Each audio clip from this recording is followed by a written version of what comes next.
नमस्कार दोस्तों, मेरा नाम है रजत शर्मा। आप सभी का स्वागत है स्टडी आईक्यू प्लेटफॉर्म पर। तो हम सबको पता है कि चूंकि हमारा देश जो है वो आज़ाद हुआ था 15 अगस्त 1947 और जब हमने अपनी 75th ईयर सेलिब्रेट कर रहे थे 2022 में, यानी कि स्वतंत्रता का 75वां वर्ष मना रहे थे, तो हमने क्या किया कि यहाँ से हमारा जो समय शुरू हुआ वो अमृतकाल का समय शुरू हो गया है। और अमृतकाल का समय शुरू हो गया तो हमने क्या किया कि अगले 25 वर्षों के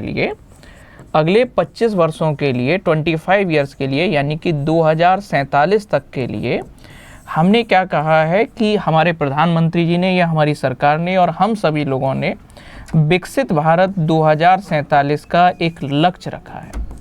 तो विकसित भारत 2047 इसका क्या किया है, एक टारगेट रखा गया है। मतलब ये है कि जब हम अपनी स्वतंत्रता का 100वां वर्ष मना रहे होंगे उस समय हम भारत को एक विकसित अर्थव्यवस्था में क्या करना चाहते हैं, देखना चाहते हैं, या हम चाहते हैं कि हमारा देश जो है विकसित अवस्था में निकल के सामने आए, या पूरा हमारा देश एक मजबूत अर्थव्यवस्था के तौर पर उभरे, जिसकी सामरिक शक्ति, जिसकी रणनीतिक शक्ति या जिसकी आर्थिक शक्ति अपने आप में क्या हो, एक मजबूती के साथ उभरे और हम अपने आप को विकास के पैमानों पर बहुत आगे लेकर के चलें। इसी संदर्भ में आपको क्या देखने को मिलेगा कि वर्ष 2022 में प्रधानमंत्री जी ने स्वतंत्रता दिवस के अवसर पर लाल किले से घोषणा की थी और उनमें कहा था कि हम अगले 25 वर्षों में 5 प्रतिज्ञाओं को पूरा करेंगे, जिनमें से एक प्रतिज्ञा थी कि भारत को वर्ष 2047 तक हम क्या बनाएंगे, विकसित बनाएंगे। इसी संदर्भ में वर्ष 2022 में ही नीति आयोग के द्वारा अगले 25 वर्षों को भारत के विकास के लिए एक पूरा ड्राफ्ट तैयार किया गया, जिस ड्राफ्ट का या जो पूरे विजन का नाम क्या है, विजन इंडिया @2047। तो आपसे सबसे पहले यदि प्रश्न पूछा जाए कि विकसित भारत @2047 ये संकल्पना कब निकल के आई, तो स्वतंत्रता के 75वें वर्ष यानी कि वर्ष 2022 में भारत को 2047 तक विकसित बनाने की संकल्पना सामने आई। कहाँ से निकल के आई, प्रधानमंत्री जी ने जो लाल किले का भाषण दिया उसमें 5 प्रतिज्ञाओं में विकसित भारत @2047 एक प्रमुख संकल्पना या प्रमुख प्रतिज्ञा के तौर पर देखने को मिलती है। इसी संदर्भ में हमारा जो शीर्ष थिंक टैंक है भारत का, जिसका नाम है नीति आयोग ने एक पूरा ड्राफ्ट तैयार किया और उस ड्राफ्ट का नाम दिया है विजन इंडिया @2047। इसके अलावा विकसित भारत @2047 युवाओं की आवाज़ एक कार्यक्रम भी शुरू किया गया।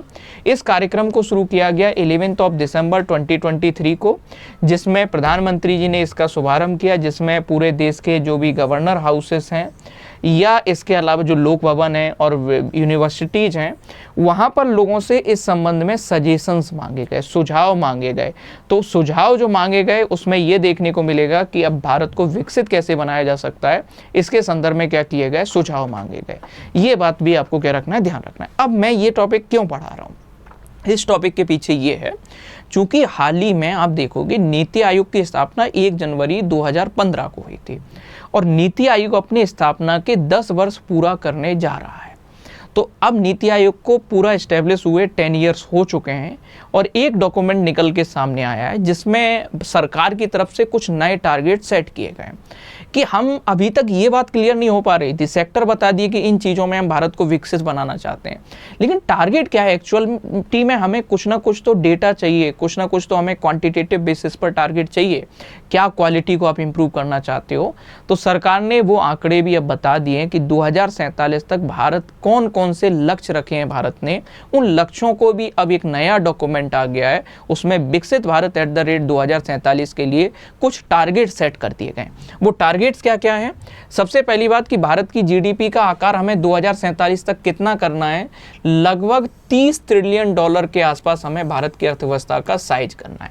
यानी कि अभी इंडियन इकोनॉमी का साइज अगर आप देखोगे वो $3.5 ट्रिलियन के आसपास है। तो 2047 तक भारत की जीडीपी का हमें कितना बढ़ाकर करना है, $30 ट्रिलियन तक। इसके अलावा प्रति व्यक्ति आय जो पर कैपिटा इनकम है, इसको हमें $20,000 से $25,000 तक इतना हमें लेकर के चलना है। जो अभी प्रति व्यक्ति आय $2,000 के आसपास दिखाई पड़ती है, उसको हमें पर कैपिटा इनकम को $20,000 से $25,000 के बीच में हमने टारगेट रखा है कि कम से कम हमें इतना तो अचीव करना ही है। इसके अलावा गरीबी जो है, उस गरीबी को हमें क्या करना है, 1% से कम लेकर के आना है कि देश में गरीबी को क्या करना है, दूर करना है। तो भारत से गरीबी को अलविदा कहना है, देश में गरीबी का स्तर केवल 1% से कम, ये भी टारगेट रखा है। साक्षरता हमने टारगेट किया है कि 100% हमारे देश में क्या हम अचीव कर लेंगे, 2047 तक लिटरेसी रेट को हम अचीव कर लेंगे। जो अभी हमारी साक्षरता दर 73-74% के आसपास दिखाई पड़ती है, उस साक्षरता दर को हम क्या करना चाहते हैं, 73 से हमारा टारगेट है कि कहीं ना कहीं हम चाहते हैं लगभग 100% साक्षरता दर को हम क्या कर लेंगे, अचीव कर लेंगे। इसके अलावा हम अपने कुल निर्यात को बढ़ाकर $10 ट्रिलियन तक का टारगेट रखा है कि भारत का कुल निर्यात 2047 में कितना हो जाएगा, $10 ट्रिलियन। नवीकरणीय ऊर्जा उत्पादन क्षमता लगभग 1500 मेगावाट नवीकरणीय ऊर्जा उत्पादन क्षमता, जिसमें न्यूक्लियर पावर एनर्जी, अगर आप देखोगे परमाणु ऊर्जा उत्पादन क्षमता अकेला इसका जो टारगेट रखा गया है वो 100 गीगावाट का टारगेट रखा गया है।